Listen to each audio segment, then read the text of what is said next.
नमस्कार शेतकरी बंधूंनो, स्वागत आहे तुमचं आपल्या ग्रेट शेतकरी यूट्यूब चॅनलवर। बघा शेतकरी मित्रांनो, 2 जुलै 2026 रोजी आजचे आपण संपूर्ण महाराष्ट्रामधील सोयाबीन बाजारभाव या व्हिडिओच्या माध्यमातून लाईव्ह स्वरूपात जाणून घेणार आहोत। तत्पूर्वी आपण चॅनलवर नवीन असाल चॅनलला सबस्क्राईब करायला विसरू नका। बघा शेतकरी मित्रांनो, सध्या महाराष्ट्रामधील सोयाबीनला जास्तीत जास्त दर आहे 6,800 रुपये क्विंटल, तर सर्व संदर्भ 6,500 रुपये क्विंटल, तर लातूर बाजार समितीने 7,000 रुपयांचा बाजारभाव दिलेला आहे। चला तर आपण सविस्तररित्या बाजारभाव जाणून घेऊया। शेतकरी मित्रांनो, कृषी उत्पन्न बाजार समिती लासलगाव येथे जास्तीत दर आहे 7,025 रुपये क्विंटल, सर्व संदर्भ 6,900 रुपये क्विंटल आता लोकल सोयाबीन।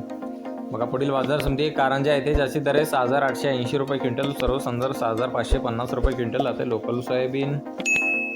बघा पुढील बाजार समिती आहे मानोरा येथे जास्तीत दर आहे 6,943 रुपये क्विंटल, सर्व संदर्भ 6,891 रुपये क्विंटल आता लोकल सोयाबीन। बघा पुढील बाजार समिती पिंपळगाव ब पालखेड येथे जास्तीत दर आहे 6,971 रुपये क्विंटल आता हायब्रिड सोयाबीन। बघा पुढील बाजार समिती हिंगोली येथे जास्तीत दर आहे 6,710 रुपये क्विंटल आता लोकल सोयाबीन।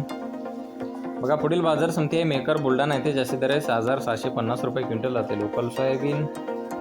बघा पुढील बाजार समिती नागपूर येथे जास्तीत दर आहे 7,000 रुपये क्विंटल, सर्व संदर्भ 6,825 रुपये क्विंटल जाते पांढरा सोयाबीन। बघा पुढील बाजार समिती अकोला येथे जास्तीत दर आहे 6,940 रुपये क्विंटल जाते पिवळा सोयाबीन। बघा पुढील बाजार समिती आहे हिंगणघाट येथे जास्तीत दर आहे 6,970 रुपये क्विंटल जाते पिवळा सोयाबीन। बघा पुढील बाजार समिती मूर्तिजापूर येथे जास्तीत दर 6,725 रुपये क्विंटल जाते पिवळा सोयाबीन।